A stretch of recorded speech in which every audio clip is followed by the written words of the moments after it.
apa kabarnya nih? Kakak harap kalian semua baik-baik saja ya.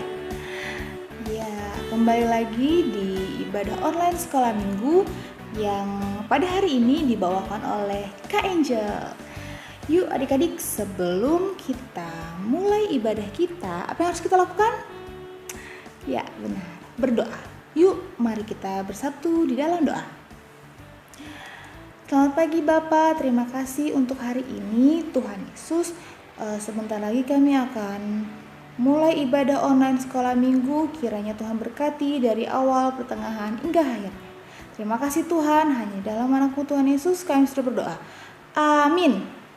Adik-adik, sebelum kita masuk firman Tuhan, mari kita sambut firman Tuhan dengan menyanyikan lagu Ku Cinta Keluarga Tuhan.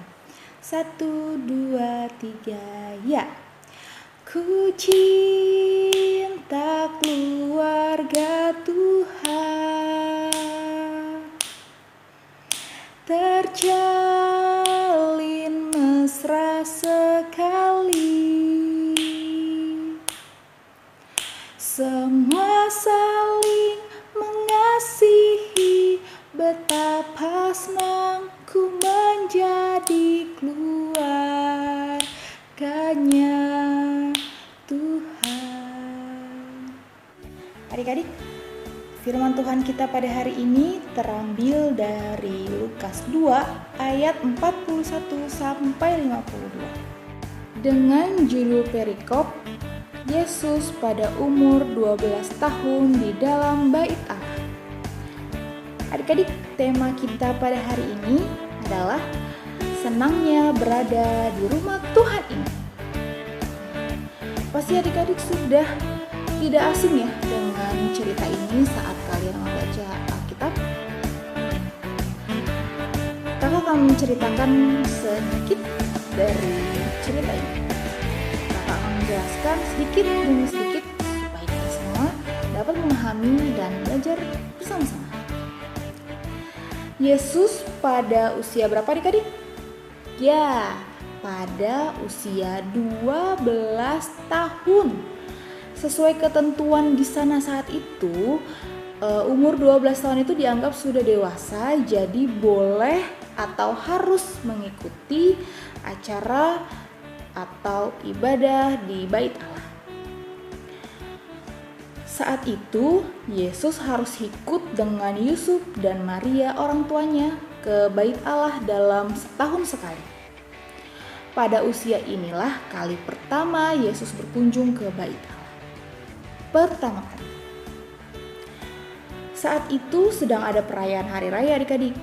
Setelah selesai, Yusuf dan Maria pulang kembali ke Nazaret di Galilea.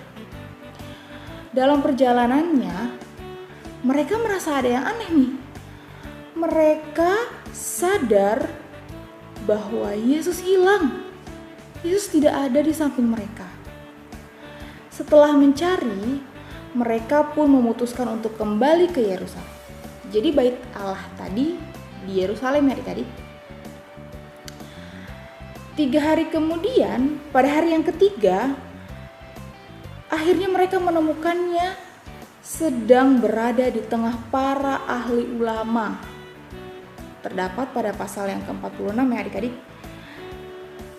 Ternyata Yesus ada di situ dan Yesus terlihat sedang berdiskusi dengan mereka. Setelah orang tuanya berhasil menemukan Yesus yang ternyata ada di bait Allah, mereka langsung menghampiri Yesus dan mengajaknya untuk pulang atau kembali ke Nazaret. Namun, Yesus memberikan jawaban yang menarik adik-adik. Kira-kira apa jawabannya? Ya, dia mengatakan, "Mengapa engkau mencari aku? Tidakkah kamu tahu bahwa aku harus berada di dalam rumah Bapakku?" Terdapat di pasal berapa adik-adik? Ya, terambil dari pasal 49. Adik-adik, jawaban yang menarik yang dikatakan oleh Yesus itu mempunyai arti yang bagus.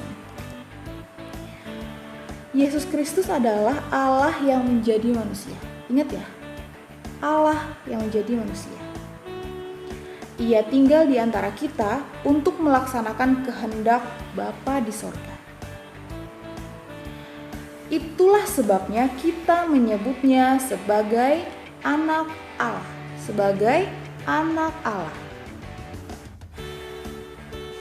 Adik-adik, jawaban yang menarik yang dikatakan oleh Yesus itu mempunyai arti yang bagus.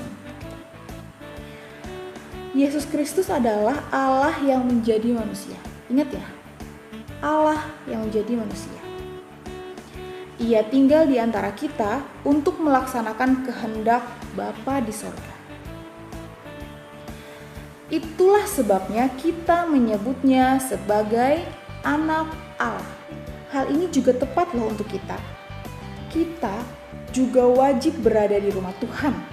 Artinya adalah selain kita juga rajin ke gereja, walaupun sekarang tidak bisa datang ke gereja, kita bisa mengikuti online ibadah sekolah minggu.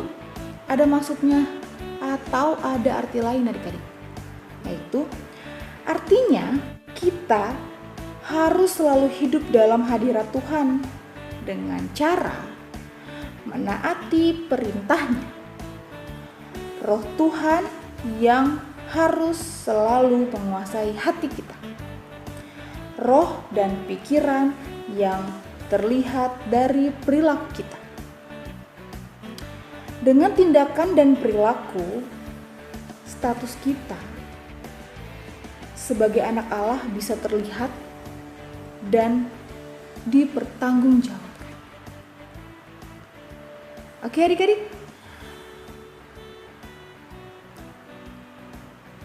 Sebelum pandemi ini terjadi, kita disarankan atau diwajibkan untuk datang ke gereja. Tapi sebenarnya adalah Tuhan mau kita melakukan hal-hal yang baik justru setelah kita pulang dari gereja. Setelah kita di gereja sih kita bagus ya melakukan hal-hal, kita mendengarkan firman Tuhan, kita nyanyi, kita berdoa. Namun setelah kita pulang ke rumah kita masing-masing, itulah di mana kita harus menjalankan atau mempertanggungjawabkan apa yang kita dapatkan setelah kita datang ke gereja. Tadi seperti apa? Ya, perilaku yang baik. Kita minta untuk Roh Kudus datang ke hati kita agar kita dapat melihat atau kita bisa dituntun untuk melakukan hal-hal yang baik. Bisa nggak sendiri? Nggak bisa. Kita tidak bisa melakukan itu dengan sendiri. Jadi kita harus melakukannya. Kita harus membuat rumah ibadah kita sendiri di hati kita. Minta pimpinan Tuhan, minta pimpinan Roh Kudus, percaya bahwa Tuhan selalu menyertai kita. Amin. Mari kita bersatu dalam doa. Tuhan, terima kasih untuk ibadah hari ini. Seperti yang kita sudah baca di Alkitab dan kita sudah mendengarkan firman Tuhan, bahwa kita diyakinkan lagi bahwa Tuhan itu memang benar anak Allah. Dan Tuhan Yesus juga kiranya kami boleh kembali ke gereja dengan aman. Kiranya kami boleh merasakan kebahagiaan saat datang ke gereja. Dan setelah pulang dari gereja, kiranya kami juga boleh melakukan apa yang tadi kita dengar di kehidupan kami sehari-hari. Mungkin saat ini masih online, tapi kiranya Tuhan tetap menjaga dan memberkati kami. Tuhan Yesus, terima kasih. Hanya di dalam anakmu Tuhan Yesus kami berdoa. Amin. Ya, sudah selesai ibadah kita hari ini. Jangan lupa di like dan subscribe. Tunggu video sekolah minggu berikutnya. Bye-bye. Shalom. Tuhan Yesus memberkati. God bless you.